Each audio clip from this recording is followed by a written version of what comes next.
Assalamualaikum warahmatullahi wabarakatuh.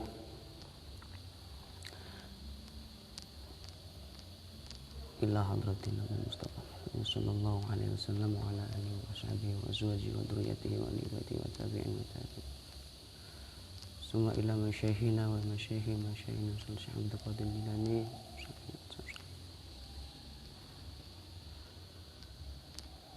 wal jami' mu'allimina wa sallam alim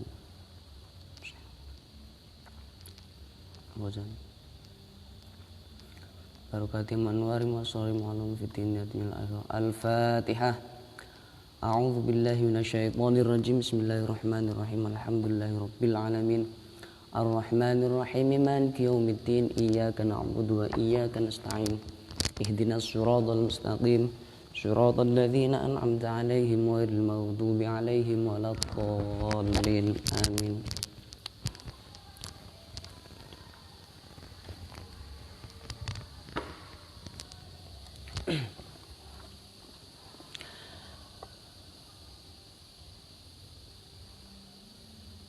Bismillahirrahmanirrahim. Alhamdulillahi rabbil alamin. Wassalatu wassalamu ala asyrafil mursalin Sayyidina Muhammadin wa ala alihi wa sahbihi ajma'in. Wa qala rabbi syrah li sadri wa yassir li amri wa hlul 'uqdatam min lisani yafqahu qawli. Baik sahabat-sahabat, seluruh penyimak pengajian online Kitab Jala'ul Afham Syarhi Aqidatil Awam pada pagi hari ini, yakni pada pertemuan yang kedua, pada hari yang kedua, dan semoga kita semuanya senantiasa diberi kesehatan oleh Allah. Amin. Allahumma amin. Setelah kita baca muqaddimah dari Kiai Ihya Ulumuddin yang telah kita baca kemarin, barulah pada hari ini kita akan memulai membaca serta mengulas dari nazm yang pertama, nazm Aqidatul Awam yang pertama, yakni abda'u bismillahi warrahmani ila akhirih.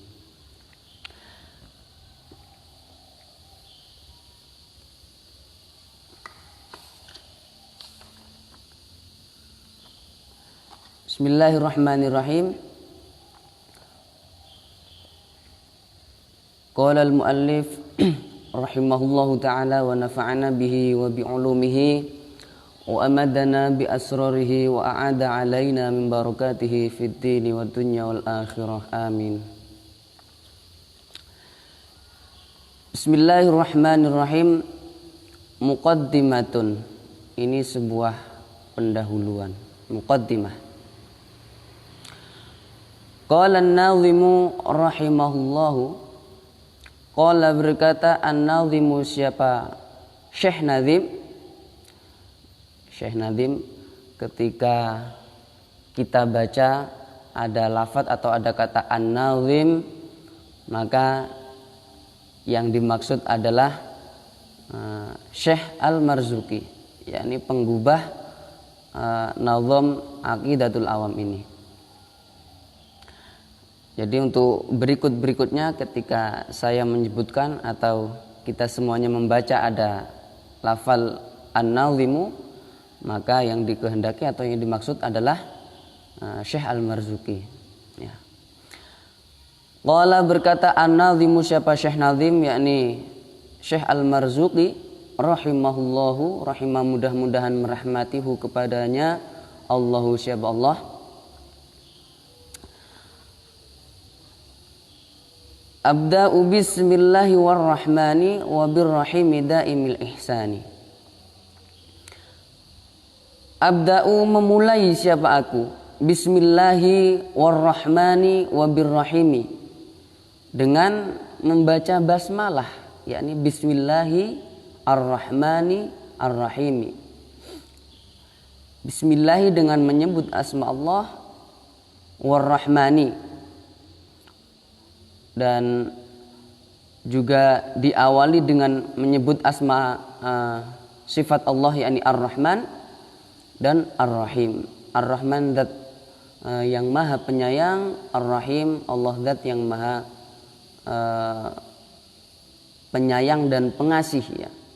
Ar-Rahman dan Ar-Rahim, habis ini akan kita ulas kata atau lafaz Ar-Rahman dan Ar-Rahim ini kira-kira apa perbedaannya. Dan sudah menjadi masyhur di kalangan kita semuanya bahwa Ar-Rahman biasanya kita maknai pengasih, Ar-Rahim penyayang. Nah, tentu perbedaan lafaz itu kan ada perbedaan makna ya. Bikhtilafil alfat, tentu juga bikhtilafil makna atau ma'ani. Ikhtilaful alfat itu menunjukkan atas perbedaan makna, dan itu akan diulas pada syarah pada penjelasan berikutnya. Daimil ihsani, Allah itu adalah daimil ihsani, memiliki sifat daimil ihsani, yang kekal ihsannya, berbuat baiknya kepada kita atau kebaikannya kepada kita semuanya. Daim, kekal. Al-mufradatu, penjelasan beberapa kosakata.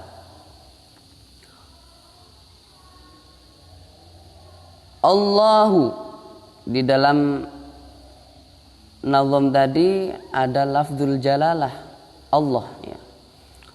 Lafzul jalalah itu adalah alamun lidzatil wajibi.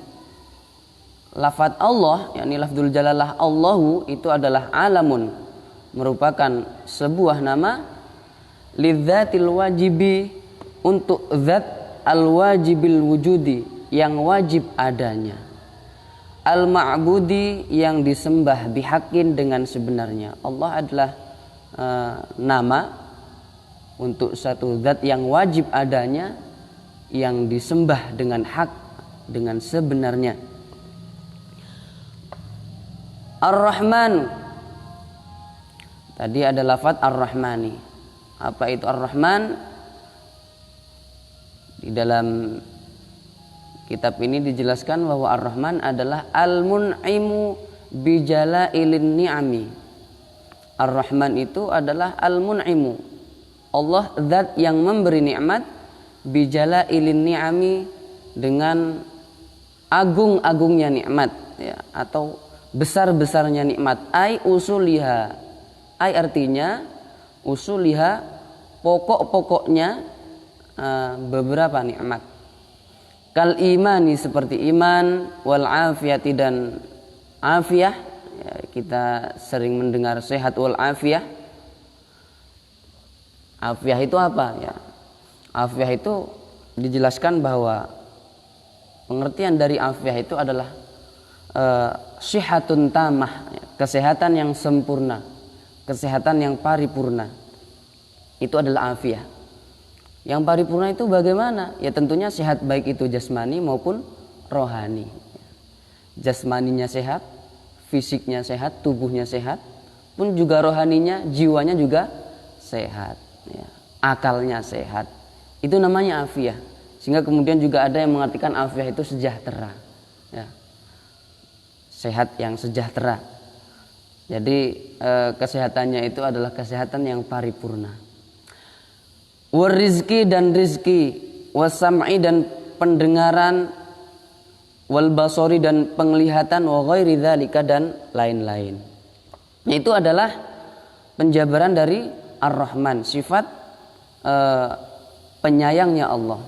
Jadi Ar-Rahman di sini jelaskan bahwa Allah itu memiliki sifat yang memberikan kasih sayang dengan memberikan nikmat-nikmat yang besar-besar, yang pokok, yang agung, seperti iman, sehat yang paripurna, rizki, pendengaran, ya, kemudian penglihatan, dan lain-lain. Itu adalah kenikmatan-kenikmatan yang besar, yang pokok. Nah itu merupakan anugerah yang berupa kenikmatan yang dilimpahkan Allah lantaran sifat rahmannya Allah. Kemudian Ar-Rahim. Ar-Rahimu, apa itu Ar-Rahim? Al-Mun'imu bidaqaiqin ni'ami. Rahim itu adalah Al-Mun'imu, Allah zat yang memberikan nikmat, bidaqaiqin ni'ami, dengan lembut-lembutnya nikmat, kecil-kecilnya nikmat ya. Daqaiq itu kan dari kata daqiqah ya. Daqiqah itu kan sesuatu yang lembut, sesuatu yang pelik, yang kecil-kecil gitu. Sehingga kemudian juga tepung itu kan dalam bahasa Arabnya disebut daqiqah ya. Atau waktu ya, waktu itu kemudian kan yang hitungan menit itu disebut dengan daqiqah. Allah zat yang memberikan nikmat, bidaqaiqin ni'ami, dengan lembut-lembutnya, dengan halus-halusnya nikmat. Ai furu'iha, ai artinya daqaiqin ni'am itu adalah furu'iha, cabang-cabangnya nikmat. Kaziyadatil imani, seperti bertambahnya iman, wa wufurin ni'mati, dan berlimpahnya kenikmatan, berlimpah ruah, banyak ya. Wa sa'ati rizki, dan luasnya rizki, wa diqqatil akli, dan tajamnya akal fikiran, wa hiddatis sam'i, dan tajamnya pendengaran, wal basori, dan tajamnya penglihatan, wa ghairi dzalika, dan lain-lain. Kalau tadi dijelaskan dengan sifat rahmannya Allah, Allah memberikan nikmat-nikmat yang besar-besar, yang pokok-pokok, seperti tadi disebutkan pendengaran, penglihatan, rezeki, dan seterusnya. Nah, kemudian kalau dengan sifat rahimnya Allah ya, Allah memberikan nikmat itu lebih halus, lebih kepada sesuatu yang sifatnya kualitas gitu ya, kualitas. Seperti misalkan Allah memberikan iman kepada kita ya. Allah memberikan iman kepada kita itu berkat sifat rahmannya Allah. Tapi kalau kemudian Allah memberikan keimanan kepada kita dengan nikmat yang tinggi ya. Keimanan yang tinggi, keimanan yang keimanan yang tinggi gitu ya, keimanan yang luar biasa gitu. Nah, itu berarti kita mendapatkan sifat rahimnya Allah, mendapatkan nikmat misalkan rizki. Nah, Allah memberikan rizki secara umum itu artinya kita mendapatkan sifat rahmannya Allah.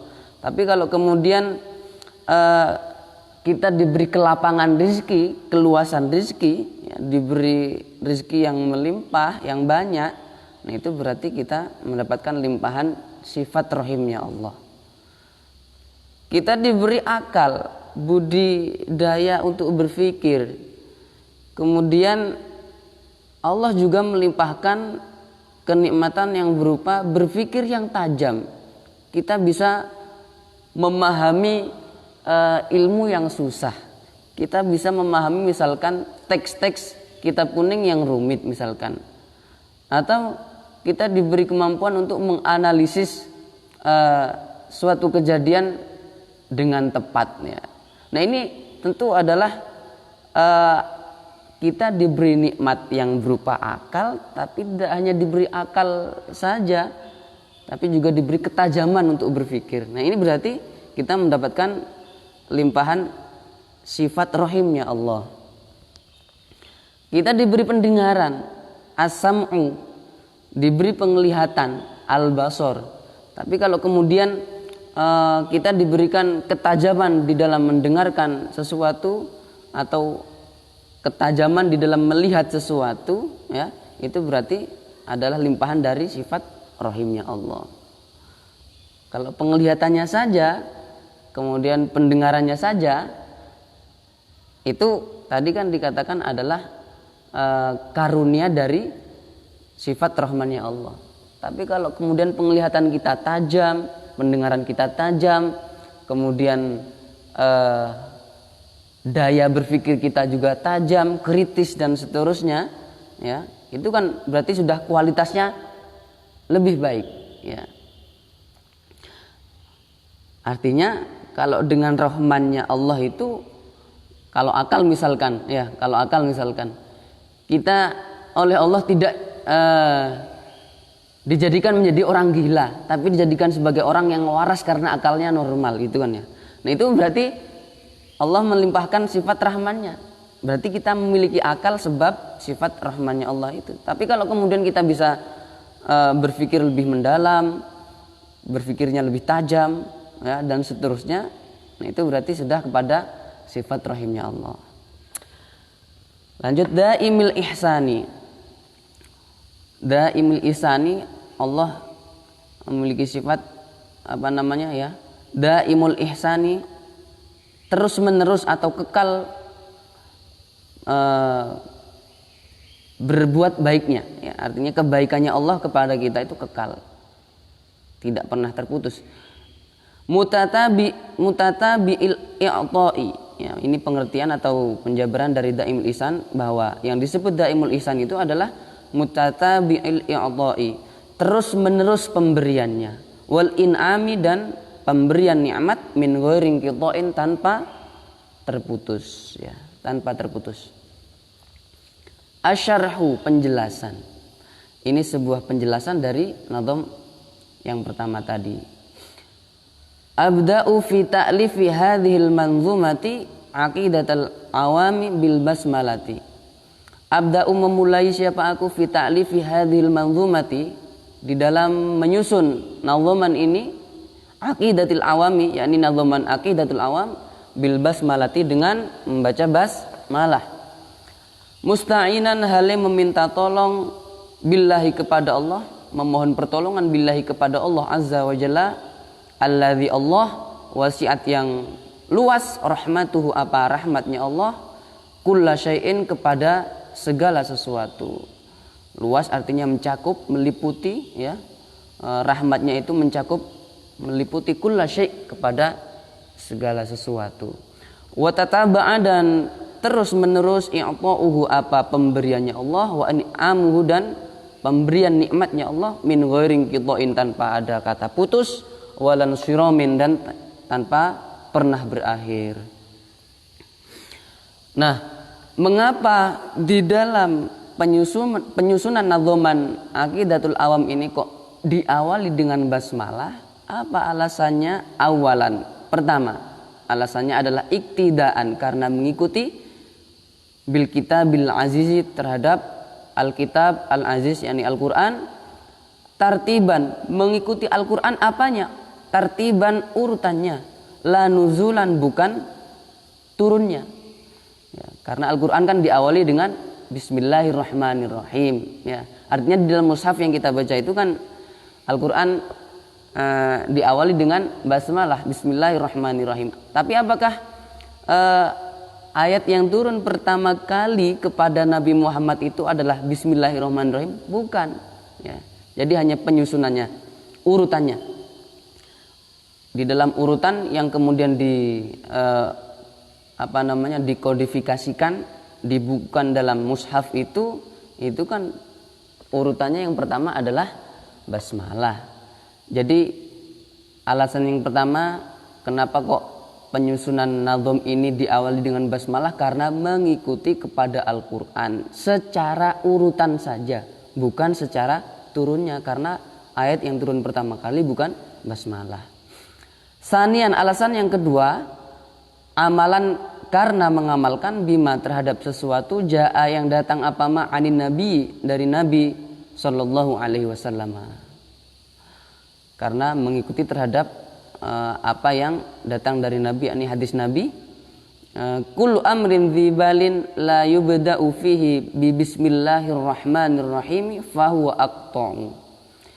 Kullu amrin, adapun segala perkara, dzibalin, yang memiliki nilai kebaikan, la yubda'u, yang tidak diawali, fihi, apa kullu amrin dibalin tadi itu tidak diawali bismillahirrahmanirrahim dengan ucapan bismillahirrahmanirrahim fahuwa aqta'u, maka adapun perkara tersebut aqta'u ialah kurang keberkahannya atau terputus keberkahannya. Rawahu al-Khatibu an Abi Hurairah radhiyallahu anhu marfu'an. Diriwayatkan oleh Imam Al-Khatib dari Abu Hurairah, dan periwayatan hadis ini adalah bernilai marfu'. Ai artinya yang dimaksud dalam hadis aqta tadi itu aina kisu wa qalilul khairi wal barakati. Nakisu kurang, wa qalil dan sedikit, al khairi kebaikannya, wal barakati dan keberkahannya. Jadi segala perbuatan yang memiliki nilai kebaikan yang tidak diawali, tidak dimulai dengan membaca basmalah, maka akan terkurangi nilai kebaikannya dan nilai keberkahannya. Wasalisan, dan alasan yang ketiga, ta'asyan. Apa alasan yang ketiga kok nazom ini diawali dengan basmalah? Ta'asyan, karena mengikuti, ya, karena mengikuti bin Nabi kepada Nabi Sallallahu Alaihi Wasallam. Kalau barusan mengikuti sabda Nabi, kalau yang ketiga ini mengikuti perbuatan Nabi, mengikuti apa yang pernah dilakukan oleh Nabi. Apa yang dilakukan oleh Nabi terkait dengan basmalah ini? Fa innahu, karena sesungguhnya Nabi yaftatihu ialah memulai, membuka siapa Nabi kutubahu akan surat-suratnya Nabi, dokumen-dokumennya Nabi, warasailahu, dan surat-suratnya Nabi, bil basmalati, dengan basmalah. Karena Nabi mengawali atau membuka dokumen-dokumen, ya, karena beliau kan menjabat sebagai kepala negara, ya, tentunya juga mengurusi dokumen surat, ya, surat menyurat, dan itu oleh Nabi diawali dengan basmalah. Oleh karenanya maka kita sebagai umatnya juga mengikuti kepada beliau. Kalau ada urusan, ada perkara yang baik, bernilai kebaikan, maka kita ikuti Nabi, yakni dengan mengawalinya dengan basmalah.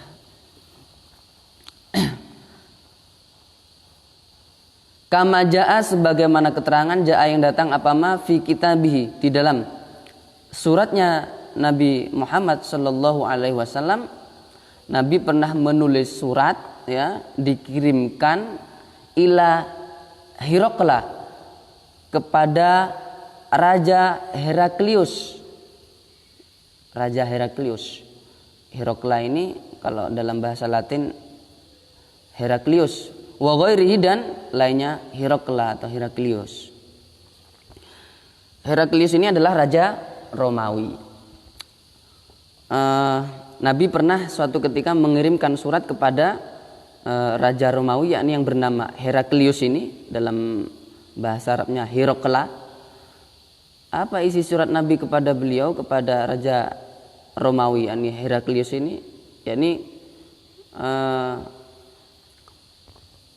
mengabarkan bahwa Nabi adalah utusan Allah, ya, utusan Allah yang diutus untuk membawa agama Allah, dan juga mengajak atau berdakwah kepada, karena tentunya di Romawi itu masih belum basis Islam, ya, karena pada waktu itu masih belum datang Islam. Maka kemudian Nabi menyurati Raja Heraklius ini untuk mengajaknya masuk agama Islam, ya. Apakah cuma Raja Heraklius, Raja Romawi saja yang dikirimi surat oleh Nabi untuk mengabarkan bahwa diri Nabi ini adalah Rasulullah dan mengajak kepada untuk masuk kepada agama Islam? Tidak, tapi juga ada raja-raja yang lainnya, raja-raja sekitar Arab sana. Di antaranya adalah Raja Ethiopia, misalkan Raja Nejus. Kemudian juga raja di Persia, Khusron. Kemudian juga Raja Mesir, siapa beliau? Muqawqis ya, Muqawqis. Jadi beliau di antara raja-raja pada saat itu yang dikirimi surat oleh Nabi untuk diajak masuk agama Islam, agama yang dibawa oleh Rasulullah. Dan pada surat-surat yang dikirimkan oleh raja-raja tersebut itu dibuka dengan basmalah. Qala an-Nadhimu rahimahullahu. Qala berkata an-Nadhimu, siapa? Syekh Nazim, Syekh Al-Marzuki rahimahullah. Falhamdulillahil qadimil awwali wal akhiril baqi bila tahawuli. Falhamdu, adapun segala puji lillah ialah bagi Allah, milik Allah. Allah al-qadimi, yang maha qadim, maha dahulu. Al-awwali, Allah zat yang maha awal. Wal akhiri, Allah zat yang maha akhir. Al-baqi, Allah zat yang maha kekal. Bila tahawulin, ya, tanpa adanya perubahan. Kekal tanpa ada perubahan. Jadi Allah itu dari dulu sampai sekarang ya tetap Allah yang sama ya. Jadi nggak pernah berubah. Nggak pernah berubah. Bila tahawulin, tanpa adanya perubahan. Al-mufradatu, ini penjelasan tentang beberapa kosakata. Alhamdu. Alhamdu, adapun kalimat alhamdu lughatan secara bahasa, as-sana'u ialah pujian, bil lisani dengan lisan, alal jamili atas sifat yang indah, al ikhtiyari yang terpilih, ma'ajihatit ta'zimi serta dari aspek ta'zim mengagungkan. Sawaun, sama saja, kana ada apa sana, apa pujian tadi itu, fi muqabalati ni'matin, ialah sebagai timbal balik dari suatu nikmat, amla atau tidak. Itu secara bahasa. Secara bahasa, alhamdu itu adalah pujian dengan lisan atas sifat yang indah yang terpilih, dari aspek ta'zim mengagungkan, baik sebagai timbal balik dari nikmat yang telah diberi atau bukan. Wa syar'an, adapun alhamdu secara syara', fi'lun adalah suatu perbuatan, yumbi'u yang memberikan informasi, apa fi'lu, memberikan kabar, apa fi'lun, an ta'zimil mun'imi, dari pengagungan kepada zat yang memberi nikmat, bisa babi kaunihi, lantaran adanya mun'im. Al-mun'im itu mun'iman, ialah memberi nikmat. Walau ala ghairil hamidi, meskipun pemberian nikmat itu ala ghairil hamidi, kepada selain orang yang memuji ya.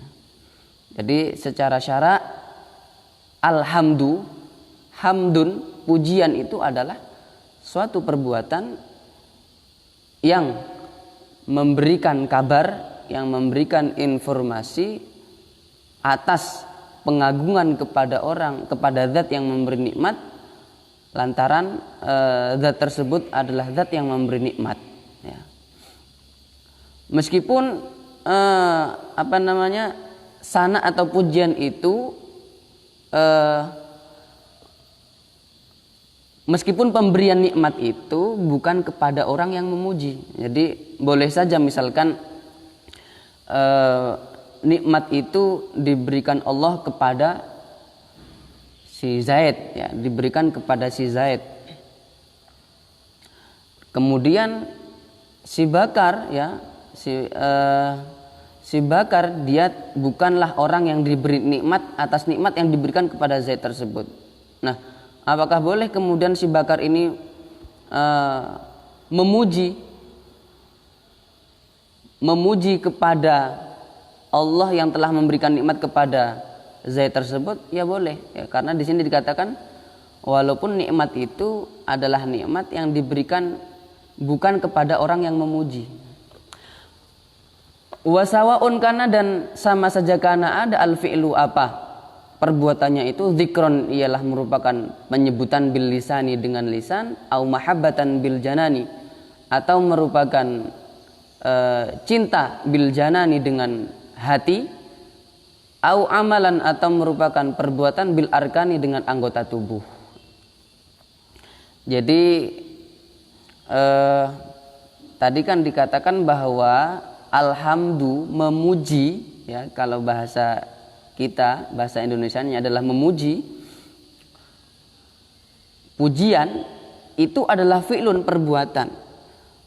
Oleh karena fi'lun, maka di sini dikatakan perbuatan memuji itu tidak hanya dengan lisan, tapi ada kalanya dengan lisan, zikron bil lisan, ada kalanya mahabbatan bil janan, ya, cinta dengan hati.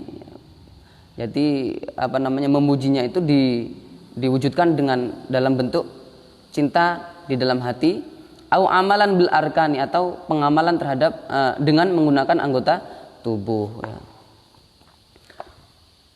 Karena kita diberi nikmat anggota tubuh yang sempurna, kemudian kita rajin ibadah, kemudian kita rajin menolong orang, membantu orang lain. Nah, itu kan namanya amalan bil arkan, melakukan dengan anggota tubuh.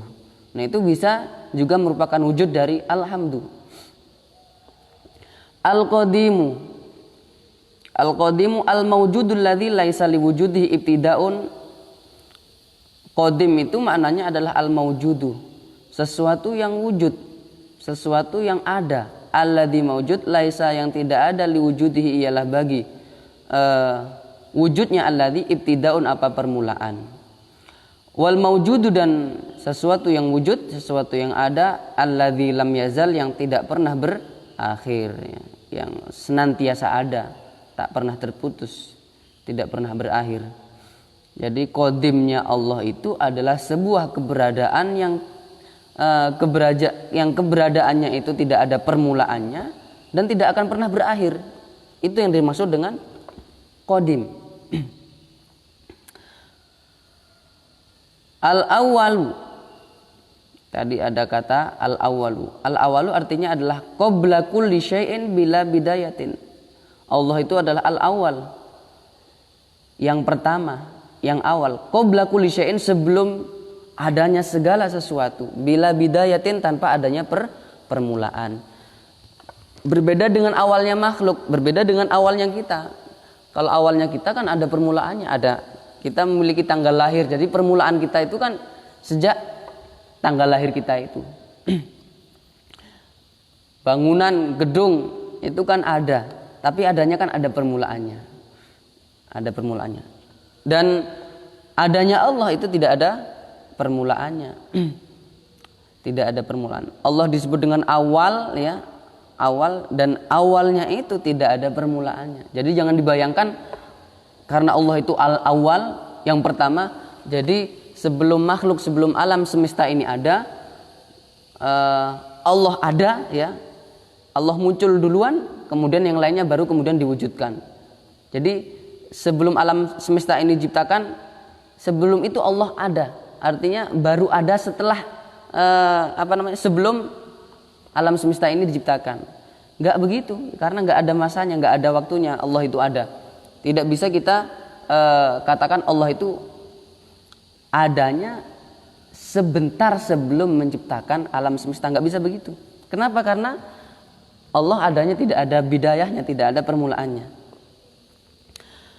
Al-akhiru, Allah adalah zat yang akhir. Ba'da kulli syai'in bila nihayatin. Allah adalah zat yang akhir, ba'da kulli syai'in, setelah berakhirnya segala sesuatu, bila nihayatin, tanpa adanya puncak. Jadi nggak ada akhirnya, nggak ada puncaknya. Kalau ada puncaknya kan seperti kita itu ada akhirnya, ada masanya, ada ajalnya, ya. Artinya kalau ajal kita sudah sampai, maka ya pada saat itulah kita berakhir. Tapi Allah tidak begitu. Kalau di sini kan Allah dikatakan ada al-akhir. Apakah kemudian Allah itu adalah ada akhirnya, ada puncaknya? Ya enggak. Akhirnya itu Allah tidak ada nihayah, tidak ada tidak ada puncaknya. Enggak ada puncaknya. Al-Baqi, Allah zat yang kekal. Ad-Daim, kekal. Alladzi, yang la yazulu, tidak akan berakhir. Kekalnya Allah tidak akan berakhir, tak akan berujung. Bila tahawulin, Allah itu al-awal, al-akhir, al-baqi, kekal bila tahawulin, tanpa adanya perubahan. Ai bila taghayyurin, tanpa adanya perubahan. Wahwa, adapun bila tahawulin, ya, bila tahawulin itu adalah tafsirun, merupakan penjelasan, penafsiran lil baqi, kepada sifat al-baqi atau kekal. Jadi kekalnya Allah itu tidak ada perubahannya, tidak mengalami perubahan sama sekali. Asyarhu, penjelasan. Ini sebuah penjelasan. Wa abda'u aidon, wa abda'u, dan memulai siapa aku, aidon hale pula, idhofian, memulai sebagai tambahan, hale sebagai tambahan, fi ta'lifi hadhil mandhumati, dalam penyusunan nazam ini, bilhamdi lahu, dengan memuji lahu kepada Allah. Bukannya tadi sudah diawali dengan basmalah, ya. Kan tadi dikatakan bahwa permulaan dari nazam ini kan diawali dengan basmalah. Kok kemudian masih ada permulaan yang lain, yakni hamdalah, ya. Ini adalah berarti di sini dikatakan merupakan tambahan, ya. Permulaan yang sifatnya idhofi, penyandaran atau tambahan. Ai, artinya bisanai, dengan memuji alallahi, kepada Allah, al-qadimi, yang qadim, yang dahulu, al-awwali, yang awal, al-akhiri, Allah zat yang akhir, al-baqi, yang kekal, bil lisani, dengan lisan, memuji Allah, Allah zat yang qadim, yang awal, yang akhir, yang al-baqi, yang kekal itu bil lisani, memuji dengan lisan, ma'a ta'zimihi, serta mengagungkan Allah, wa'tiqadi, dan mempercayai, meyakini, anna kulla tsanain, kepada sesungguhnya segala pujian, sabitun, ialah tetap, lahu, bagi Allah.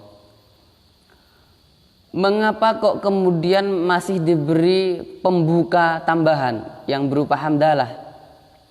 Apa alasannya? Awalan, alasan yang pertama, amalan, karena mengamalkan, biqaulihi, terhadap sabda Rasul sallallahu alaihi wasallam, kullu amrin dzibalin la yubda'u fihi bilhamdillahi fahuwa aqta'u. Kullu amrin, adapun segala perkara, dzibalin, yang memiliki nilai kebaikan, la yubda'u, yang tidak diawali, fihi, apa, kullu amrin dzibalin itu, bilhamdillahi, dengan memuji lillahi, kepada Allah, dengan membaca hamdalah, fahuwa aqta'u, maka adapun perkara itu, urusan yang memiliki nilai sisi kebaikan tadi itu, aqta'u, ialah kurang keberkahannya, sedikit keberkahannya, ya. Jadi dikurangi. Kalau ingin kebaikan yang hendak kita lakukan itu tidak dikurangi nilai pahalanya, nilai kebaikannya, maka mari kita awali yang pertama dengan basmalah, yang kedua dengan membaca hamdalah. Rawahu Abu Dawud wa ghairuhu wa hasanahu Ibnu Solahi, diriwayatkan oleh Abu Dawud dan selainnya Abu Dawud, dan hadis ini dinilai hasan oleh Ibnu Solah. Itu alasan yang pertama, kenapa kok diawali dengan hamdalah, kok dibuka juga dengan hamdalah. Alasan yang kedua, sanian, adaan, karena menunaikan, lihaqi syai'in, terhadap haknya sesuatu, mimma, dari sesuatu, yajibu, yang wajib, apa, ma'alaihi, atas, syai' min syukrin na'mai, berupa bersyukur atas nikmat, allati, na'ma, minha, yang ialah sebagian dari allati, ta'lifu hadhil manzumati, adapun menyusun nazam ini. Nah, alasan yang kedua, karena menunaikan hak yang memang wajib ditunaikan karena adanya sebuah kenikmatan. Apa hak yang wajib ditunaikan itu? Ya bersyukur atas nikmat yang diberikan oleh Allah. Di antara kenikmatan yang diberikan kepada Allah, kepada musonif, kepada Syekh Al-Marzuki itu apa? Yakni menyusun nazom Aqidatul Awam tersebut, sehingga patutlah kiranya kemudian dibuka juga dengan membaca hamdalah. Qala an-nadhimu rahimahullahu summa sholatu wassalamu sarmada ala nabiyyi khairi man qad wahada wa alihi wa sahbihi wa man tabi sabila dinil haqqi ghairu mubtadi. Summa kemudian as-sholatu adapun sholawat, wassalamu dan salam. Nah, nanti aja kita akan kaji apa yang dimaksud dengan as-sholatu wassalam itu. Sarmada halai selamanya ala nabi, tercurahkan kepada nabi khairiman, nabi adalah sebaik-baiknya orang, qad wahada, yang sungguh bertauhid. Siapa man, yakni nabi adalah sebaik-baiknya ahli tauhid, orang yang mengesahkan Allah.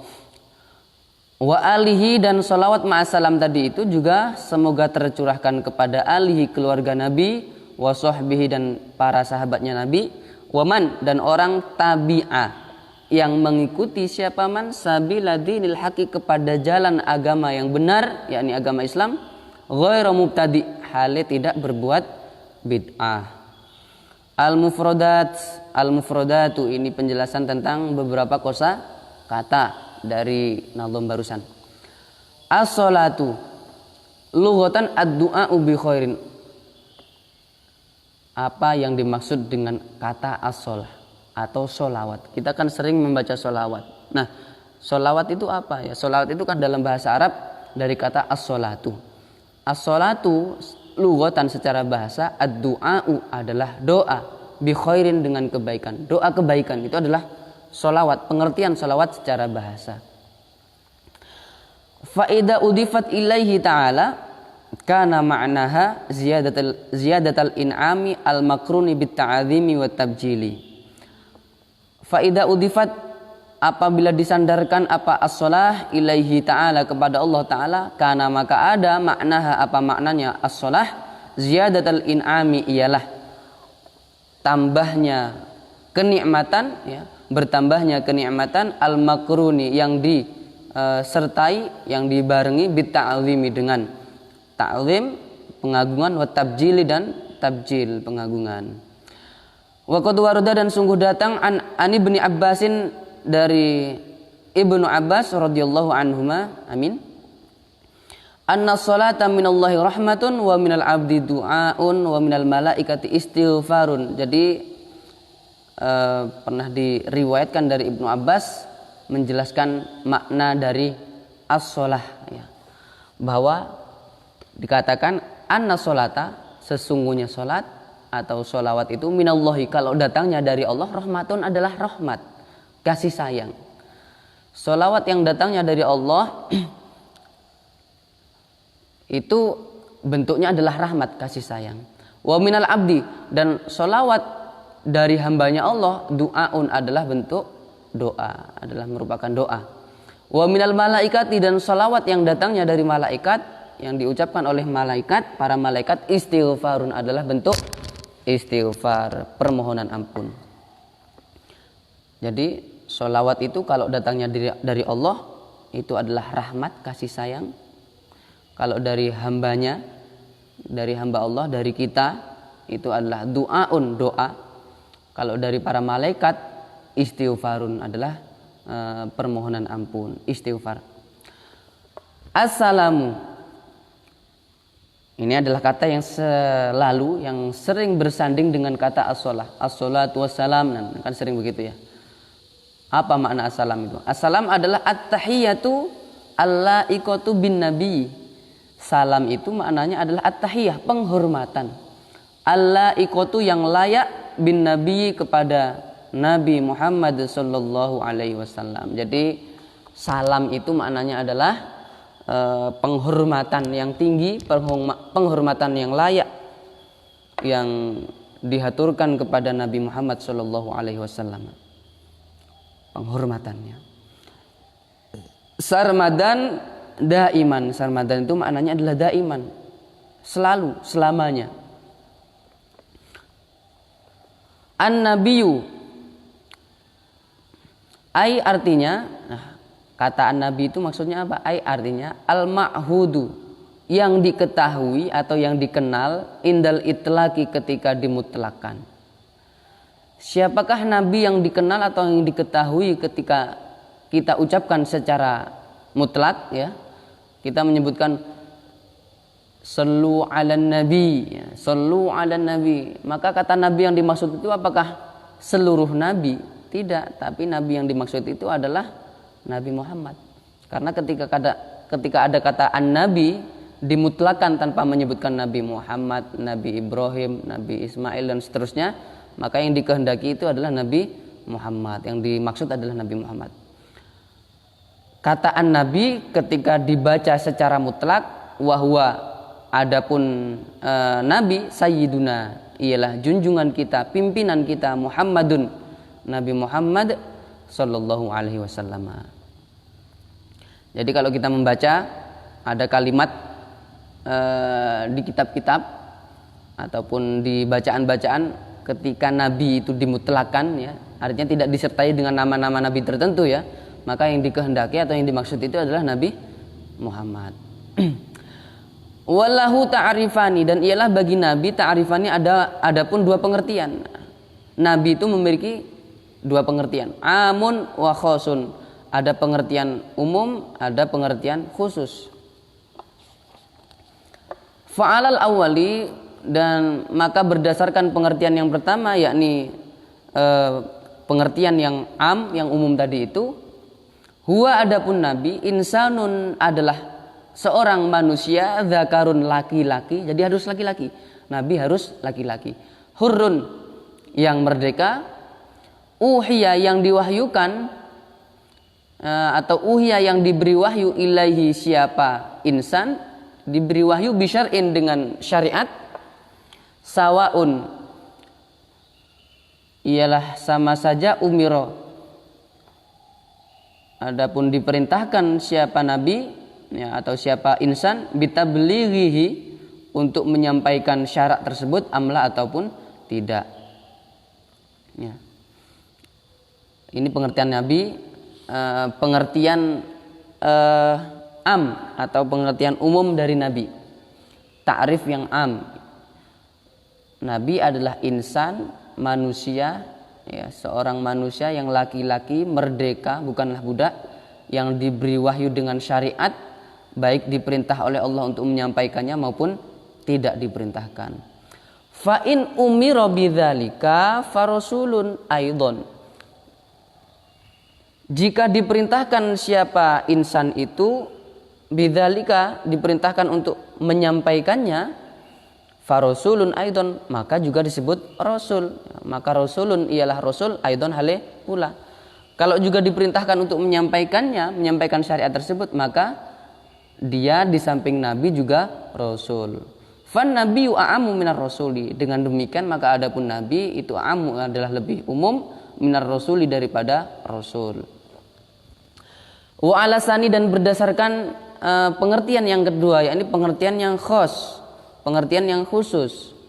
Huwa adapun nabi insanun adalah manusia, seorang manusia, zakarun yang laki-laki, hurrun yang merdeka, uhiya yang diberi wahyu, ilaihi siapa insan, bisyar'in dengan suatu syariat, liya'mala bihi fi nafsihi, liya'mala untuk mengamalkan siapa insan, bihi terhadap syariat, fi nafsi untuk dirinya, ya.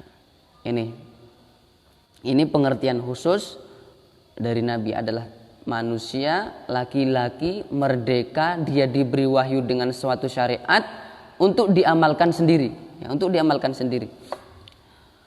War rasulu, sementara adapun rasul insanun adalah manusia, zakarun laki-laki, hurun yang merdeka, uhiya diberi wahyu, yang diberi wahyu ilahi siapa insan, bisyar'in dengan suatu syariat, liyuballighahu ila ghairihi untuk menyampaikan siapa insan hu kepada syara' ila ghairihi kepada orang lain, artinya kepada manusia, kepada masyarakat.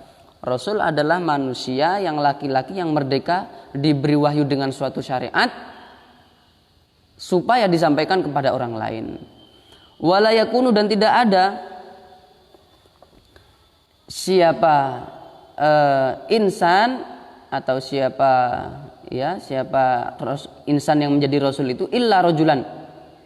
Manusia yang menjadi nabi atau rasul itu tidak ada, ya, la yakunu, tidak ada siapa insan illa rajulan, kecuali seorang laki-laki. Liqaulihi ta'ala, karena didasarkan kepada firman Allah Ta'ala, wa ma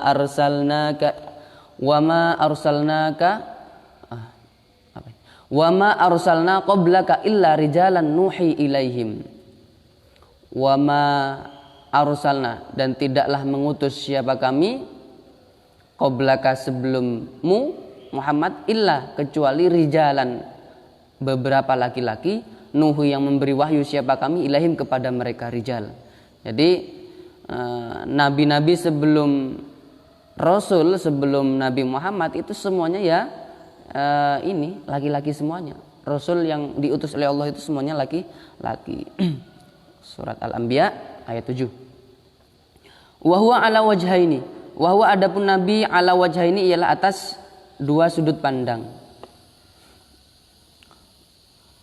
Yang pertama, bitasydidil ya'i, untuk memaknai nabi itu maka kita harus mengetahui akar katanya dari apa. Nabi itu dari akar kata apa gitu ya. Maka ada dua sudut pandang. Yang pertama, bitasydidil ya'i, dengan dibaca tasydid ya-nya, nabiyun, ma'khudun minan nubuwati, diambil dari kata an-nubuwah. Wa huwa, adapun nubuwah, al-makanul murtafi'u, adalah tempat yang tinggi, summiya, diberi nama an-nabiyyu, siapa nabi, bihi, dengan nabi, ya, bihi, dengan nabi, li'annahu, karena sesungguhnya nabi, marfu'ur rutbati, ialah orang yang tinggi derajatnya. Jadi ada kaitannya dengan nabi yang diambil dari kata nubuwah, yang secara bahasa maknanya adalah tempat yang tinggi. Kenapa nabi itu kok disebut dengan nabi? Diambil dari kata nubuwah, ya, maknanya adalah tempat yang tinggi, dan ini berarti menunjukkan bahwa nabi adalah orang yang tinggi derajatnya.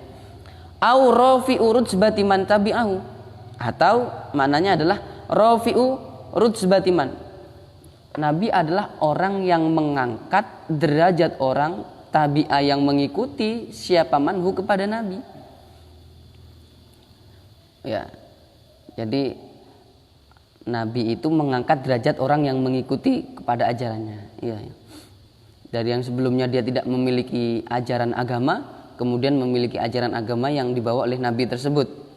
Nah, itu kan artinya dari derajat yang sebelumnya rendah karena dia tidak beragama misalkan, atau beragama yang bukan Islam, bukan agama Allah, kemudian mengikuti nabi, sehingga dia memiliki derajat yang tinggi lantaran agamanya itu, ya. Itu sudut pandang yang pertama, bahwa nabi itu diambil dari kata nubuwah. Yang kedua, bil hamzi, dengan hamzah, ya, dengan hamzah. Jadi awal nabi itu, kata nabiyun itu berasal dari kata nabiun, ya, ma'khudun minan nabai, diambil dari kata an-naba. Wa huwa, adapun naba, al-khobaru, ialah khobar atau informasi. Kenapa kok bisa diambil dari kata ini yang berarti khobar atau informasi? Kenapa? Karena li'annahu, karena sesungguhnya nabi, mukhbarun, ialah orang yang diberi informasi, au mukhbirun, atau orang yang memberi informasi, memberi kabar, anillahi ta'ala, dari Allah Ta'ala.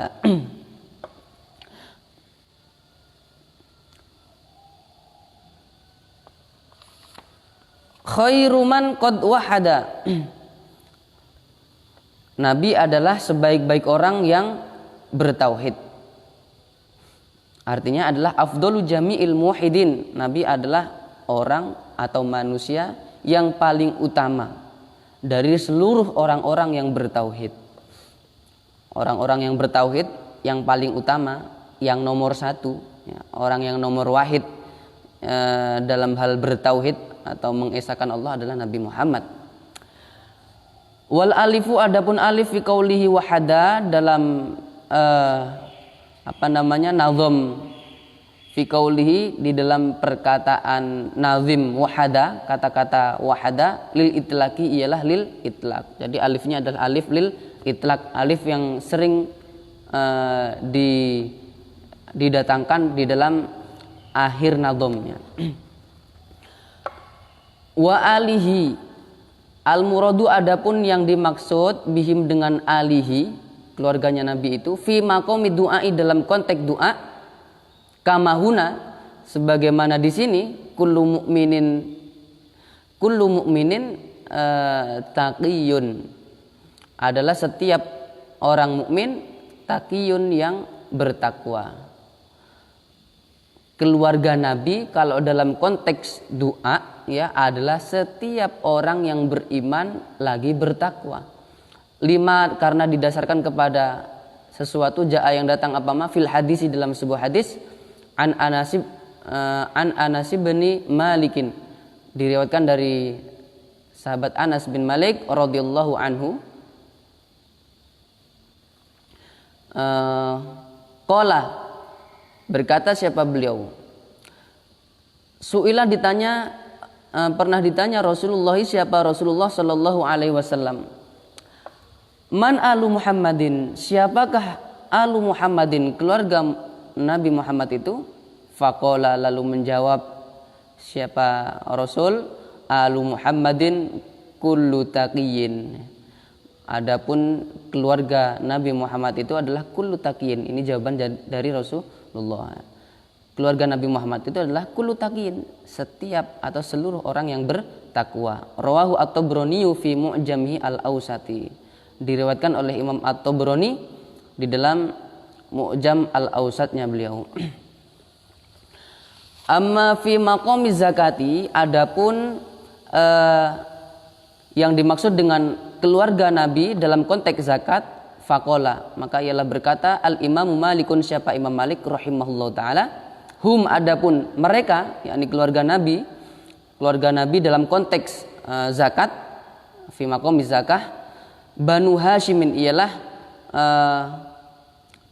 anak cucu ya Bani Hashim atau Bani Hashim, fakot saja Bani Hashim.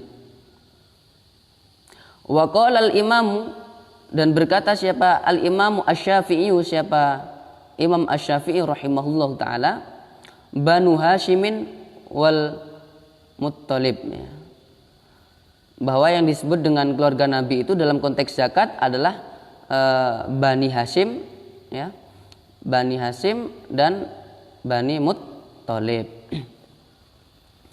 Artinya mereka, siapakah mereka yang tidak boleh menerima zakat, kan begitu ya. Keluarga Nabi itu kan tidak boleh menerima zakat karena zakat itu kan diibaratkan kotoran. Kalau kemudian diberikan kepada mereka keluarga Nabi maka tidak layak. Nah, siapakah keluarga Nabi yang dimaksud yang tidak boleh menerima zakat itu? Nah, menurut Imam Malik itu adalah Bani Hashim saja, ya. Sementara menurut Imam Asy-Syafi'i adalah Bani Hashim dan Bani Muttalib, ya. Wa sahbihi, ismu jam'in li sahibin, bahwa sohbun itu adalah isim jamak li sahibin, bagi kata sahibin, bimakna sahabiyin, dengan arti sahabiyin. Wa huwa, adapun sahabi, sahabat itu siapa? Sahabi itu siapa? Man adalah orang, ijtama'a yang berkumpul, pernah berkumpul, siapa man bihi dengan Rasulullah sallallahu alaihi wasallam, ba'dar risalati, setelah diutusnya, mu'minan dalam keadaan beriman, wa mata, dan meninggal siapa man ala imanihi, atas keimanannya. Artinya pada saat wafat, pada saat meninggal dalam keadaan beriman, ya, masih dalam keadaan beragama Islam. Sahabi adalah orang yang pernah berkumpul dengan Nabi ketika Nabi sudah diutus dalam keadaan beriman, ya, pernah berkumpul dan dia beriman, dan dia matinya juga dalam keadaan iman. Ghairu mubtadi'in Al-mubtadi'u man kharaja 'anil haqqi. Al-mubtadi'u adapun mubtadi' man adalah orang kharaja yang keluar siapa man 'anil haqqi dari sesuatu yang hak, dari kebenaran. Wal haqqu adapun hak huwa haqqul ma ialah setiap sesuatu wafaqo yang sesuai, yang selaras apa ma al-kitaba kepada al-kitab Al-Qur'an, was sunnata dan as-sunnah, wal ijma'a dan ijma', wal qiyas dan qiyas. Hak yang dimaksud dengan kata al-haq adalah setiap sesuatu yang sesuai dengan Al-Quran, as-sunnah, ijma' dan qiyas. Selain itu, selain sesuatu yang tidak sesuai dengan kitab, as-sunnah, ijma' dan qiyas, maka tidak bisa disebut dengan hak.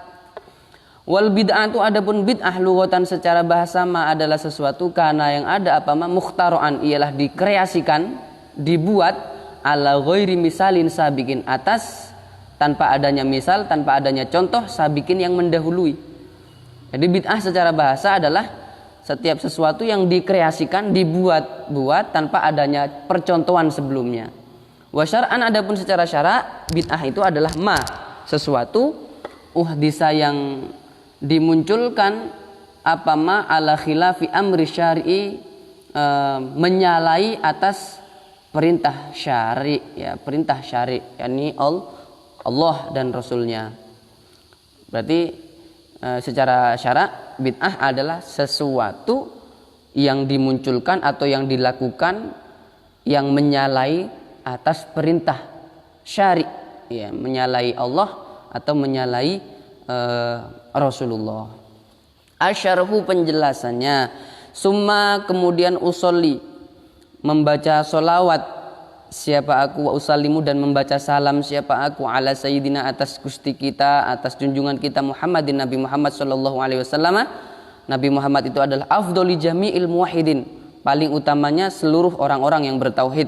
Wa ala ali dan salawat ma'asalam itu juga semoga tercurahkan kepada keluarganya, wa sahbi dan para sahabatnya, wa man dan orang tabi'ah yang mengikuti siapa man hum kepada